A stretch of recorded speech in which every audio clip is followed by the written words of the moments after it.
Voilà, en direct du petit sommet de Huayllataorco.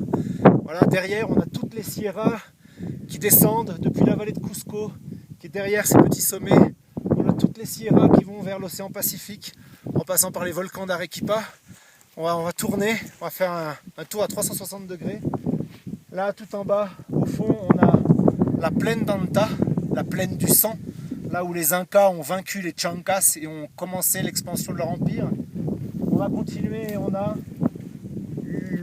un des plus hauts sommets, une des deux bornes de Cusco, on va finir par l'autre, le Salcantay, le grand sauvage, qui est à côté de son Humantay, le sommet du feu, et qui démarre en fait la cordillère du Vilcabamba, là où ont terminé les Incas. On va continuer entre le Salcantay et sa fiancée, la Veronica. On a le canyon du Torontoy qui va descendre sur Machu Picchu. En continuant à côté de la Veronica, on a le sommet du Alancoma. On démarre toute la suite des sommets glaciaires de la cordillère orientale.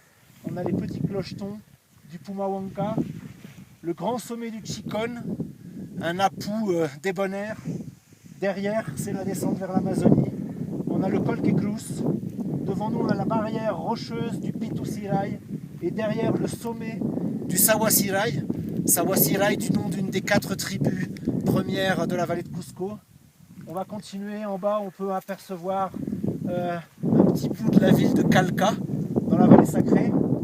En face, on a toutes les communautés qui sont au-dessus de la vallée sacrée.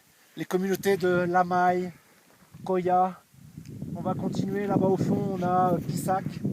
On peut voir devant au premier plan toute la crête qu'on a remontée pour arriver jusqu'à ce petit sommet à 4600 mètres qui est très central. Tout au fond là-bas, on aperçoit une petite cordillère qui dépasse à peine. Derrière, on a l'Amazonie et derrière cette cordillère, on voit une petite pyramide qui démarre la cordillère sur la gauche. On a le territoire des Queros, le peuple qu'on appelle les derniers Incas. Et on va finir sur l'autre bande de Cusco, la cordillère de Carabaya, avec toute la crête du Cayangate. Et pour finir, un Apu tout aussi débonnaire que le Chicón, le Lausangate, qui culmine à 6375 mètres. 300 km derrière, en continuant la courbe des Andes, on a le Titicaca.